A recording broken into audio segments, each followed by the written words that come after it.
Hello again. Welcome to another episode of Leading from Alignment with our good friend, coach, mentor, John Opalewski. And as promised, back for another week, our special guest. How are you today, John? Hey, I'm well. It's so good to have Ralph Neighbour back with us. Yes, it is. Ralph was with us in episode 343. And when you finish listening or watching this episode, you're going to want to go Yeah. directly to the previous episode and take in just the wealth of ministry experience, the perspective that Ralph gave us. We talked last week about necessary endings in relationship to our professional life. Today, we want to pivot to the personal side of that Yeah. equation and talk about necessary endings in our personal life. And Ralph, thank you again for giving us another segment of your time today. We know that it's valuable and we appreciate having you back. Thank you. It's good to be back.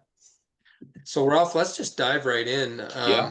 Why do endings, why are they so emotional? Like why are they in this difficult part of life that we would rather just not experience? Well, there's a illustration that is used that I really like. John, I know you and Jim have heard it, the bridge illustration in transition. And the bridge illustration for transition is getting on the bridge, going through the bridge, and coming to the end of the bridge. And transitions are just a part of life. And one of the hardest things to do is to leave someone or something that you have deeply loved and cared for and were a part of, and have to let it go.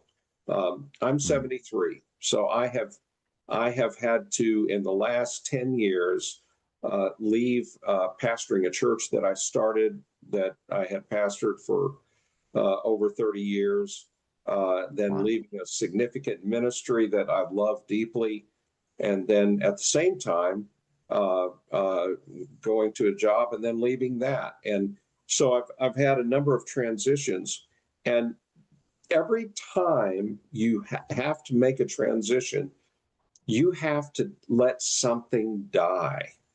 Mm. Mm, Something, you have to let something die that you loved. Right. It could have been a position that you had. And then the other thing is it forces us to confront uncertainty. And most people are not familiar, they don't understand the pain over unfamiliar possibilities. And so mhm. there's a transition that is going on, and growth requires that we let go of something good and comfortable. Mm. I'm a grandfather now, and I'm having a lot of fun, but I'm watching my little grandchildren as they leave their early years, and I'm watching the struggles. We just had a 2-year old that turned 3, and she had to leave some of the things behind in order to become a 3-year old. And Mm, she did it successfully, and now she's off and running. She's having fun. But every stage of life, you've Yeah. got to leave something, and that requires pain. And yeah, most of us are pain averse. We want comfort, we want yes. certainty, we Yeah. want things to go well. And then when we leave, it's like, what's going to happen next? Am I going to be out there alone? Am I going to have who am I going to be? I remember walking into the office one day of my exec at the California Southern Baptist Convention, and I sat down and I said, Mike, I'm no longer a pastor. And Mm. he sat back and he smiled and he said, yep, that's exactly right. You think one day I'll always be a pastor. That'll be, Yeah. you may have a pastor's heart, but one day you are going to be glad that you don't have to preach Sunday morning. Hmm. I know that's a hard thing to realize, but Yeah. there's going to come the day that you're going, gosh, I get to wake up today and I don't have to preach. Uh, Won't it be wonderful there? I, I love it. I was like, I just got so sad. I'm just going to go down to the fire hydrant and preach it. I think the telephone pole, a couple of stray squirrels, you know. And, and Ralph, I think you're saying there that I think the context I'm hearing this in is that I have to leave some good things, Yes, things that have been absolutely. good, that have been fruitful to get Yeah. to the next thing. I heard a message a couple, well, it was last summer. I'll never forget it. There's very few sermons that are Yeah, unforgettable. This was one of them. It was on, the guy was preaching on Noah's Ark. He said it took 100 years to build that ark. And in 18 months after the flood, God said, time to leave the ark. that's Mm, right. Because wow. what I have for you is outside of what took you 100 years to build. That's right. That message That's it. impacted That me is so deeply. And I that think is that that that is is what you're good. saying. Yes, yes, Wow. All right. So the book that we're talking about, Henry Cloud's book, talking about necessary endings. It feels like endings come in one of two ways. You know, necessary, proactive, or unnecessary, maybe, or reactive, impulsive, and so forth. What are your observations? If someone's sitting around, am I making the right choice? Is this a necessary ending? Like, what are the advantages of being proactive in the endings versus being reactive to endings? Ralph, what's your thoughts there?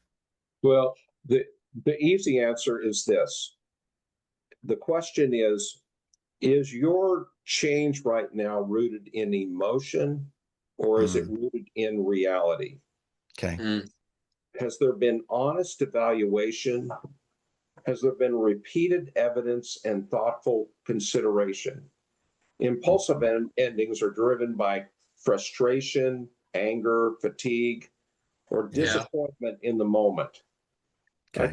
I tell pastors, don't make a decision to leave on Monday morning. Yeah. You know that is not the time. Yeah. You don't want to make an impulsive decision. Necessary endings occur when it becomes clear that continuing the current situation is preventing growth, health, and progress. Okay. Mm, If I'm if I'm in an unhealthy place because of where I'm at, then there's a problem there. And if I'm not growing, and by the way, you never stop growing. Okay. I'm 73 and I'm learning more today than I've ever learned before in my life. I So love you that. never ever stop growing. And the moment you stop growing is when you become stale. Right. And they are intentional decisions made in service of a better future rather than reactions to a bad day. And you know, I I'm just going to bring this up because I know we have a lot of pastors listening.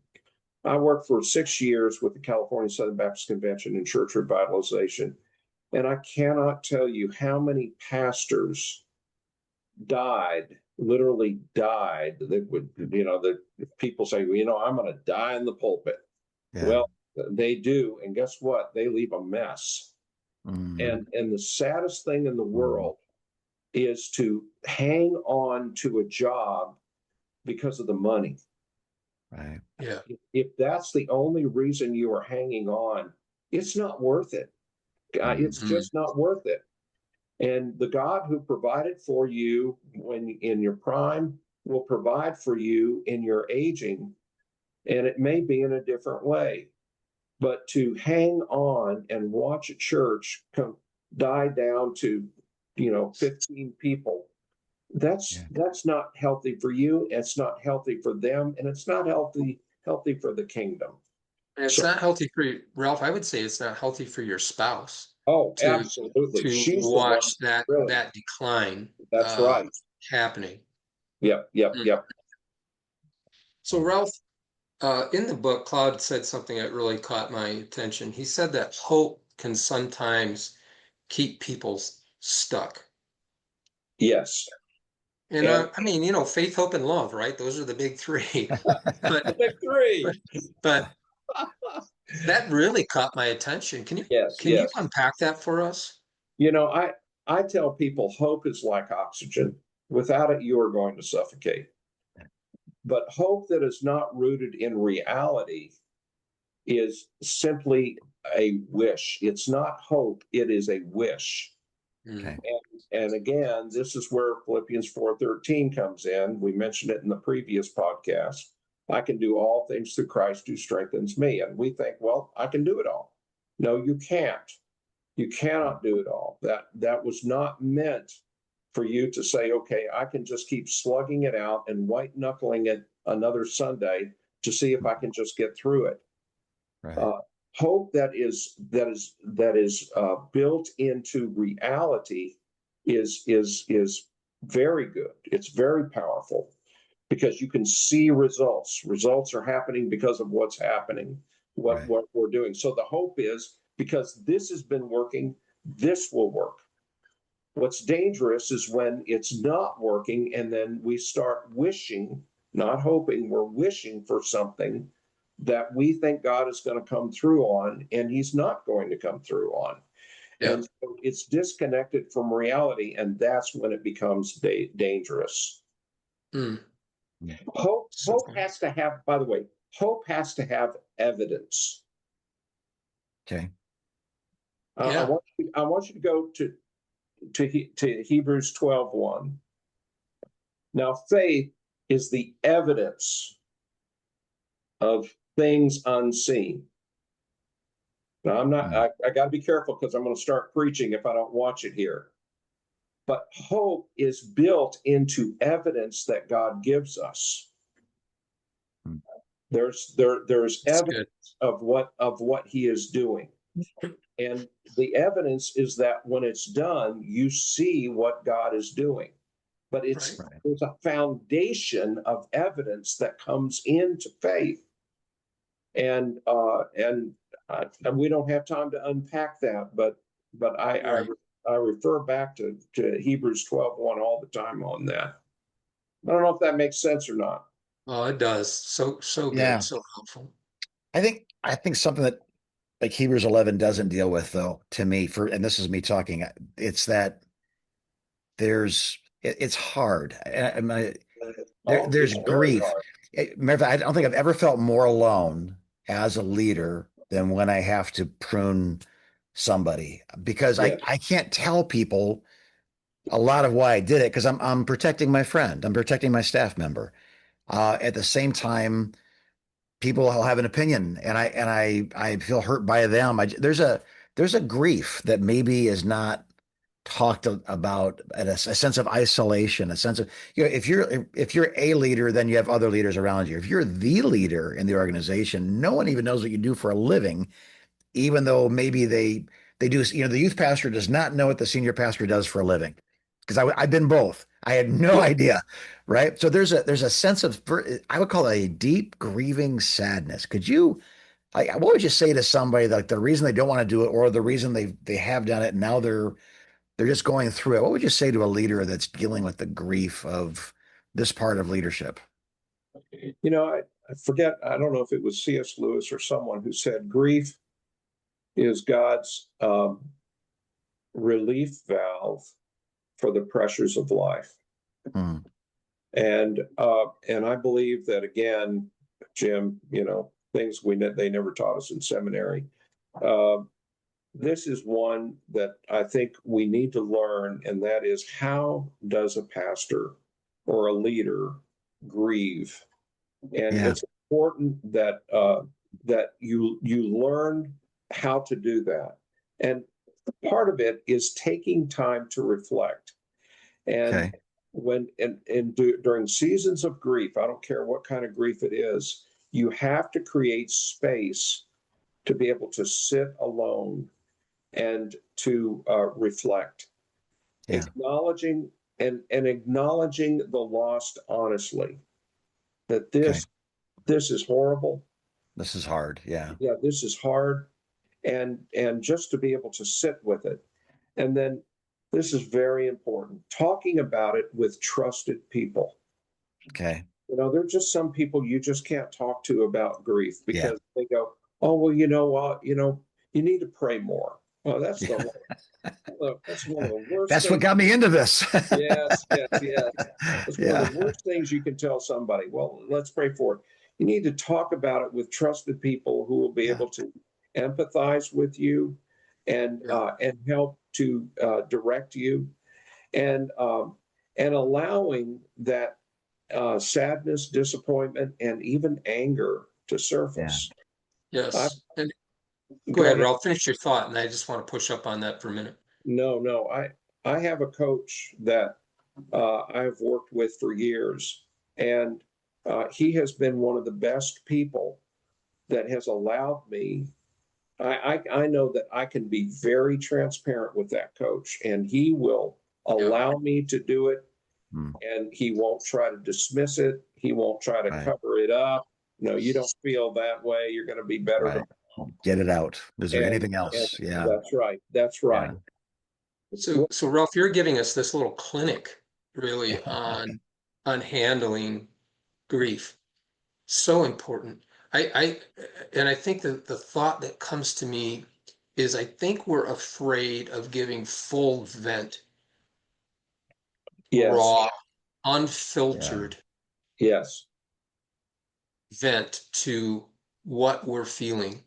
Yes. Yes. And and Yes. that our good friend Josh Spurlock Saying the has same talked to thing. us about this, Yeah. Mm, about he's a wonderful therapist. We have great relationship with him and his team. But he told me, and Jim on a podcast, I don't know how long ago it was, he said part of dealing with pain is giving full expression to it and Yeah. allowing yourself to feel and express what you really feel, a la the Psalms. Yeah. yes. Yes. Yeah, King David, Lord, break the teeth in their mouth. You know, that's Yeah. one of his. I mean, Yeah. and I don't know that we feel permission to lament. I Yeah. don't know that we know how to lament. And I think you've given us 4, 5, 6 things here that move us down that path. So, Pastor, please give yourself room to grieve when an ending is nearing or has come. Give Yeah. yourself space to grieve that loss fully. Yeah. I can I share with you that there were two things that I did during my greatest season of grief that really helped me. Yeah. Number one, I found a psalm. Yeah. In fact, if you look now this is my Bible. I'm sorry, some people are going to be angry about that, but when I had my Bible, somebody told me if you looked at the bind at the not the binder, but where the pages are, you can see where the pages are worn in a Bible, and it tells a lot about that person. You go Mm, there, and I had a Bible like that, and if you went there, you would have opened up to Psalm 37, mm, and I lived in that psalm. It became me. mm. And then the second thing was a song. I found a song that helped me reflect on the goodness of God during a difficult time. That's good. Yeah. And those two things, along with a very close, and not just friend, but several friends that I would call when I was at the bottom of my bucket and I had no Mm, place to turn. And I knew if I called, they would pick up, and right. that they would listen to me and they would pray with me, and I'd be able to move on in my day. Yeah. And the other thing then is reflecting on lessons learned. And this is where journaling comes in. Mm, Yes. Journaling is a part of grief. And to write down what is going on, and what am I feeling, and what lessons am I learning? And then giving yourself the gift of time before expecting any emotional closure. Yes. And Yes. gift yourself with time, and allow it. There will come a point when I've got friends who have lost children. mm. It's the deepest grief you can go through, Yeah. and they say you never get over it. But there came a time when I woke up one day and I thought, I'm tired of being tired. Mm, And it's time for me to make the next step. And for everyone, that it's a different time. Right. You can't put a date on it. You can't say, "Oh, okay, it's been a year." There are some things that are never going to go away, but you can't just expect people to just jump up and run back very Yeah. excited. And Yeah. and the And hard I think part we're about impatient. We're impatient with that, I think. yes, yes, It And we hurts. feel Yeah, I like want to we're get through wasting. this. Well, Yeah. yeah, and we feel like we're wasting time. We're Right. not wasting time, folks. There is, there is a time to grieve. The word time is in that sentence. Right. yes, Yeah. yes. Yeah. Yeah, and I there and during that season of time when I had to preach, I remember I would put on a smile and I would preach. And as soon as the message was over, I walked out the back door and I got away. I did not say goodbye to anybody. Wow. And I Yeah, gave myself time to heal. Mm. right. So, Ralph, I'll just say this, and I think we got time for one more question. I'll ask it because we're Yeah. really butting up against time. But I want to say this publicly to you and to Jim. Both of you have been those safe friends to me. Yes. And Yeah. you Right And back at you. and I don't know, seriously, I don't know what I would do without people like you in my life who have been there when I've been in grief, when I've Mm. been upset, when I've been discouraged. And so this what Ralph is telling you is not theoretical. This is how he lives his life. And I've been the beneficiary, a recipient of that. So Yeah. Ralph, we only got time for one more question. And so here it is. What are maybe two or three first steps someone should take when they know an ending is overdue? well, we're getting close to time, so I'm going to be quick. Number one, get Okay. brutally honest about reality. Get brutally honest about reality. Stop explaining away patterns that have existed. And I'm talking about personally now. There are Yes. other people, but in your life, what are patterns in your life that you've been explaining away that have existed for years? And it's like it's time. Yeah. Second, seek wise counsel from people who will tell the truth rather than simply affirm your preferences. Yeah. Huge. And again, I said this in the first podcast, start with your wife Yeah. Mhm. and keep your mouth shut when she starts speaking and don't try to defend yourself. So seek wise counsel, and Yeah. this is where converge. This is what we do in converge with coaching. Yeah. Yeah. If you're going through a transition or something right now, this is a great place to start and get some help. Third, clarify what specifically needs to end and why. What Mm. needs to end right now and why. Yeah. And So good. fourth, make a plan for the transition rather than waiting for perfect certainty. Right. Oh, that's so good. This is the biggest mistake pastors make when they come to the end of their ministry. They Mm. don't have a very clear plan that the board, and the church know, and it has been Right. clearly clarified and explained. When you come to that point, and don't do it too late, you've got to give several years for that thing to be able to come to the congregation and say, the board and us, we have talked, and this is what our plan is going to be moving forward. Mm. Mm. So making the plan is the critical thing. So good. Ralph, we're launching starting in September a 3-month cohort around the last two podcasts about necessary endings in your personal Yeah, life, necessary endings yes, in your professional life. Again, I do believe that the pathway through the purposes of God in our lives is going to be it's going to go through this pathway that we've been talking about. There's no detour around this. And so, pastor, leader, we're going to put a link to this cohort you can register for this cohort. We're going to put a link in the show notes for you. But we want to encourage you to jump into this cohort. Ralph will be facilitating, and you're going to get the opportunity to sit and learn, not just from Ralph, but from the other people that are in the group.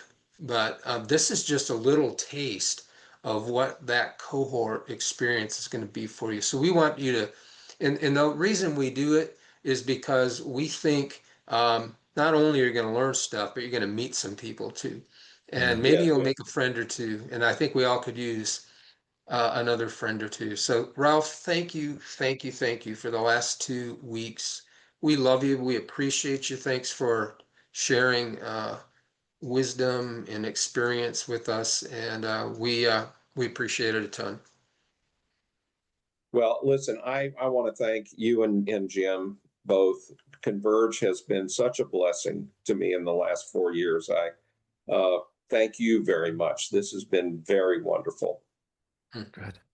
And I will say this too, just kind of as we close out our time together. I've been in a cohort with Ralph, and we were training in cohort stuff, kind of new ideas, and we went off into like a side room where we asked each other questions. And I'm telling you, the man can ask you a question that will. It's a weird combination of it cuts you to the bone, and it's never felt so good all at the same time. He asks the right questions. So Yeah. if for no other reason, you've heard his information, but it hasn't been personal yet. So when it is personal, then you can say, let me ask you 3 questions. After the first one, you'll say, I just need to go take a nap. I think I before I answer the other two. So if you get an opportunity, you should take it to spend some time. So God bless you, both of you gentlemen. Thank you for sharing your wisdom. And John, as always, Converge is such a blessing to so many, everybody on this included. And I am just so glad that people got to be a part of this conversation today. So if you're wondering how to get a hold of us, convergecoach.com. You'll see right up there at the very top of the link. Hit it and says, 30-minute conversation. We'd love to spend some time, hear how we can help you, what we can do to be a part of what God's doing in your life. And sometimes you need a friend, sometimes you need a mentor, sometimes you need a tormentor. We have the right people for all of these things. So God bless you, our dear watchers and listeners. We know that leadership is hard, and God wouldn't put you there if He didn't think you can do it. So, like my predecessor said here, God will send you through the knot hole if you can stand the squeeze. I have no idea what that means, but it sounds appropriate at this point. So, um, keep going, guys, as you continue to lead from alignment.